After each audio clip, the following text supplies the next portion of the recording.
KBR Inspiratif, terpercaya.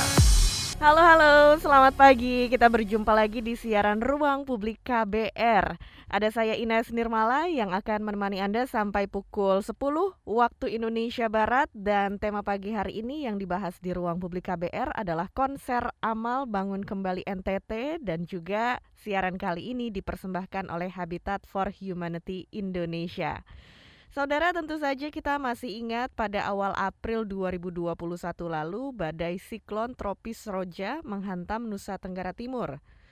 Kini badai sudah berlalu tapi kehancuran masih tersisa dan ribuan keluarga di NTT kehilangan tempat tinggal. Mereka harus berjuang untuk bertahan di gubuk, tenda maupun tempat pengungsian lainnya dengan fasilitas yang sangat terbatas. Dan sejak awal terjadinya bencana tersebut, Habitat for Humanity Indonesia sudah memberikan bantuan untuk memperbaiki dan membangun rumah, serta alat-alat kebersihan dan lain sebagainya. Tapi masih banyak yang dibutuhkan untuk mengembalikan tempat tinggal yang layak bagi korban bencana badai Seroja di NTT. Untuk itu, Habitat for Humanity Indonesia bersama Ananda Sukarlan akan menggalang dana melalui konser amal NTT adalah kita untuk membantu Nusa Tenggara Timur agar lebih cepat pulih. Seperti apa konser amal yang akan dibuat dan bagaimana kita bisa berpartisipasi untuk membantu pengungsi di NTT? Ini yang akan kita perbincangkan lebih dalam di Ruang Publik KBR yang juga bisa disimak di seluruh radio jaringan KBR dari Aceh hingga Papua dan di Jakarta lewat 104,2 MS3 FM. Anda juga bisa menyimak siaran kali ini lewat live streaming YouTube di channel Berita KBR dan Anda bisa bergabung lewat telepon bebas pulsa di 0800 245 7893 serta WhatsApp di 0812 118 8181. Sekarang langsung saja kita sambut narasumber yang sudah hadir di siaran Ruang Publik kali ini, yaitu Martia Litna, Communication Manager Habitat for Humanity Indonesia. Selamat pagi Mbak Tia, apa kabar? Selamat pagi Mbak Ines, kabar baik. Apa kabar? Sehat-sehat di sini dan juga Mbak Tia mudah-mudahan sehat selalu untuk Iya, melanjutkan pekerjaan menggalang dana nih. Sekarang Habitat for Humanity punya program untuk membantu masyarakat di NTT yang terkena dampak badai Seroja yang pada April lalu terjadi dan ini memang merusak rumah dan banyak fasilitas umum serta membuat ribuan masyarakat harus mengungsi. Nah, ini kita langsung aja ngobrolin tentang Habitat for Humanity Indonesia yang juga sudah memberikan bantuan sejak terjadinya bencana itu dan sekarang ini juga masih terus menolong para pengungsi di sana. Seperti apa Mbak pengalaman membantu korban bencana di NTT? Bisa diceritakan? ya. Jadi kan kejadian ini kan terjadi dari April yang lalu ya Mbak Ines ya. Mhm. Kemudian waktu itu beberapa teman dari tim Habitat juga ikut langsung datang ke lokasi gitu. Khususnya sih kita waktu itu perginya pertama kali di Pulau Lembata ya. Salah satu di area Nusa Tenggara Timur yang terdampak cukup parah juga. Nah, di situ pengalaman dari teman-teman yang turun langsung di lapangan karena itu perlu menghampiri pulau itu menggunakan kapal begitu ya. Ya. Itu dari kejauhan saja sudah terlihat gitu bagaimana kehancuran yang dialami oleh keluarga-keluarga di sana. Mhm. Jadi banyak sekali rumah dan juga fasilitas yang terkait infrastruktur gitu ya yang rusak dan siklon tropis Seroja ini tuh mengakibatkan hujan lebat yang Mhm. akhirnya berdampak pada banyak hal lain gitu yang ternyata kami temukan di sana. Jadi bukan hanya hujan lebatnya saja yang menyebabkan banyak masalah Mhm. kemudian ya, Mhm. tapi ada longsor, ada banjir gitu ya. Longsor itu pada akhirnya juga membawa banyak batu-batuan gitu. Nah, pada saat kami melihat hal itu, akhirnya yang perlu kami pikirkan pertama kali pada saat masuk ke dalam area bencana adalah apa Mhm. yang secara darurat dibutuhkan untuk keluarga-keluarga di sana dan Mhm. itulah yang mendorong Habitat for Humanity Indonesia Mhm. bersama para mitra um, Mhm. memberikan emergency shelter kit Iya. gitu atau lebih lebih kepada ini ya peralatan perbaikan rumah darurat begitu Iya. sehingga hal ini bisa membantu keluarga-keluarga di sana untuk setidaknya mulai memperbaiki kalau misalnya rumahnya masih bisa diperbaiki, atau at least mereka bisa mengambil barang-barang yang mungkin masih bisa membantu mereka untuk bangkit lagi nih gitu di masa darurat itu. Kayak Mhm, gitu sih. iya. Jadi waktu awal terjadinya bencana, Habitat for Humanity datang ke NTT dan Mhm. memberikan bantuan emergency shelter kit ini untuk para pengungsi supaya mereka ada shelter tempat tinggal sementara ya. Ya. Ya, kalau sekarang ini seperti apa kondisi tempat tinggal korban bencana ataupun wilayah yang didatangi oleh Habitat Humanity, seperti apa bisa diceritakan, dan mungkin juga keluhan-keluhan dari para pengungsi ini seperti apa? Mhm. Ya, jadi kalau sepanjang berapa bulan ini ya, dari April sampai ini Juli hampir habis gitu ya, Mhm, memang kondisinya sangat beragam gitu. Yang paling miris itu adalah mhm, beberapa dari mereka harus mengungsi, benar-benar rumahnya hilang, iya, jadi tidak bersisa sama sekali gitu, mhm, sehingga mereka tuh harus mengungsi ke tempat-tempat lain. mhm, Jadi mereka ada yang kalau kalau biasanya di ladang gitu ya, ada iya, pondok-pondok yang biasa mhm, mereka gunakan sebagai tempat istirahat, atau mhm, kalau di NTT tuh ada pondok yang di atapnya tuh biasa mereka gunakan untuk menyimpan hasil panen iya, begitu. Mereka akhirnya mengubah pondok itu menjadi tempat tinggal, yang sebenarnya ya itu bukan bukan rumah ya, karena dinding aja nggak ada, mhm, ya kan, kemudian nggak ada kamar, tempat tidur, sumber air, itu semua tidak ada begitu. Dan bahkan buat mereka-mereka yang tidak memiliki pondok seperti itu, mhm, akhirnya mereka harus membangun tenda seadanya gitu dari mhm, bantuan-bantuan yang ada, dan mereka bertahan di situ sampai beberapa bulan gitu. Setidaknya yang terakhir saya lihat misalnya di Juni kemarin gitu mhm, ya, itu masih ada keluarga, ada lansia di situ, ada anak bayi di situ, ya kan, kemudian ada anak-anak mungkin ukuran SD, mhm, SMP, dan juga orang tuanya. Itu tinggal bersama di dalam satu tenda yang pastinya tempat tidur tidak memadai, mhm, tempat masak tidak ada, mhm, debu karena mereka harus di pinggir jalan dan yang lainnya gitu. Itu kondisi kehidupan yang benar-benar tidak layak lah ya gitu. iya, Itu adalah kondisi yang mereka alami beberapa mhm. bulan ini. Ya, jadi memang kondisinya memprihatinkan ya untuk para pengungsi di sana, terutama untuk Ya, urusan tempat tinggal ini. Tadi juga dibilang tinggal di gubuk yang ada di tengah sawah gitu ya, di tengah ladang. Sepertinya itu juga biasanya kan bentuknya nggak terlalu besar ya, tapi orang-orang tinggal di betul, situ. betul. Sebelumnya masyarakat di NTT ini mereka rumahnya apakah rumah tradisional atau rumah dari kayu yang terkena dampak dari badai ini seperti apa?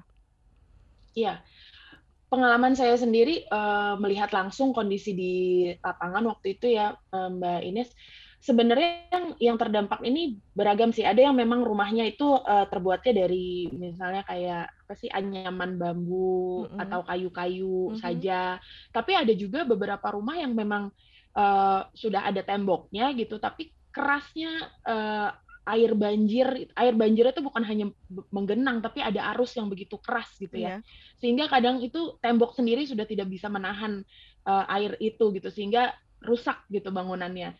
Kemudian ada juga mereka-mereka yang saat ini akhirnya ya udah, rumah yang tadinya sudah reot gitu, mungkin udah miring atau apa, ya mereka mencari mencari apa, mencari tonggak atau apapun untuk mengangkat kembali atapnya dan yang lainnya. Jadi sementara aja gitu. mhm. Uh, karena rumah mereka tuh sebenarnya rumahnya tuh bisa berjalan gitu Iya, karena iya. air itu gitu kan. Jadi yang terkena sih semua semua sih menurut saya, buat mereka-mereka yang terutama mereka-mereka yang rumahnya tidak memiliki fondasi yang cukup kuat ya. Iya, Itu udah pasti itu akan sangat terdampak, bahkan iya. hilang rumahnya Nah, begitu. itu dia. Jadi sekarang mereka ini keluarga-keluarga yang jadi pengungsi dari Badai Seroja bertahan di tenda-tenda seadanya gitu ya, karena rumah Mm-mm. mereka sudah benar-benar rusak dan hilang. Nah, untuk membantu masyarakat di NTT, Habitat for Humanity Indonesia juga akan menyelenggarakan konser amal untuk penggalangan dana yang temanya NTT adalah kita, resital piano bersama Ananda Sukarlan dan teman. Nah, ini menarik banget Mbak Tia. Bisa dijelaskan mengenai acara konser amal ini? Ya, mungkin saya mulai dari rasa kepedulian ya gitu, Iya. karena rasa kepedulian adalah dasar bagaimana kita mau melakukan sesuatu bagi orang lain gitu, karena kita peduli sama mereka gitu ya. Dan semua bisa dimulai dari apa yang ada pada kita, dari hal yang sederhana gitu. Jadi jangan tidak dimulai dari hal yang tidak ada. Nah, inilah yang dimiliki oleh teman-teman ini, sekumpulan musisi handal Indonesia yang dipimpin pianis Indonesia yang namanya sudah dikenal sampai ke mancanegara ya, Bapak Ananda Sukarlan. Beliau mengundang juga musisi-musisi muda berbakat Indonesia untuk berkolaborasi dan berkontribusi di dalam gerakan ini.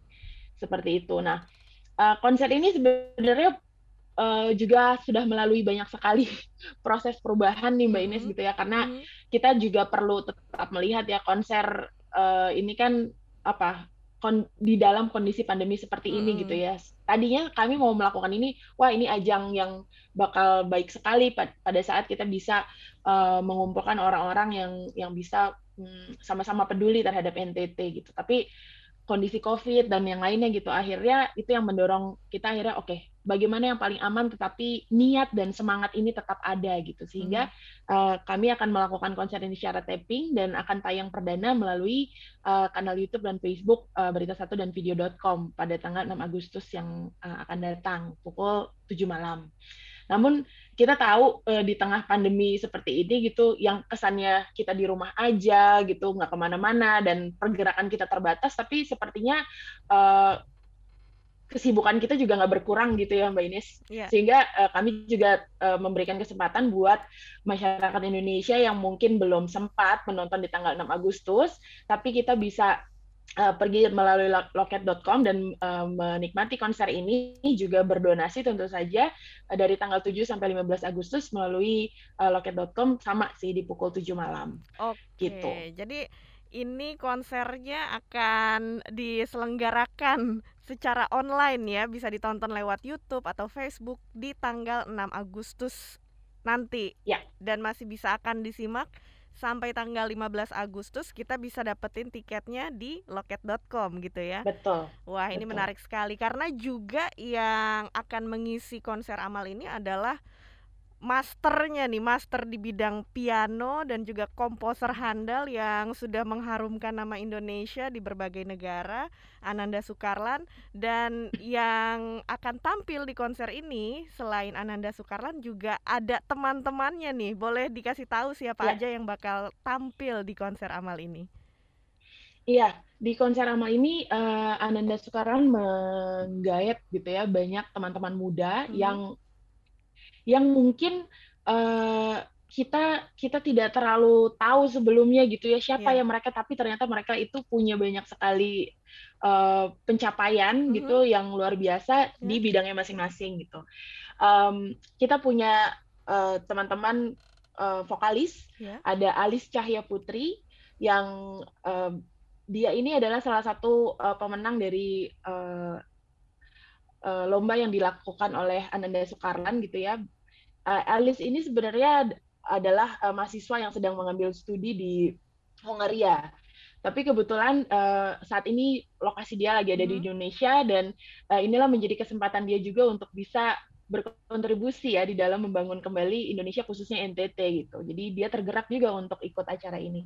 Kemudian ada Kadek Ari Ananda, dia juga adalah salah satu pemenang dari salah satu lomba yang diadakan oleh Ananda Sukarlan, dan dia ini memiliki semangat juga untuk membantu Indonesia melalui apa yang dia bisa, itu adalah dengan bernyanyi dan akan menyanyikan beberapa karya yang diciptakan oleh Ananda sendiri gitu.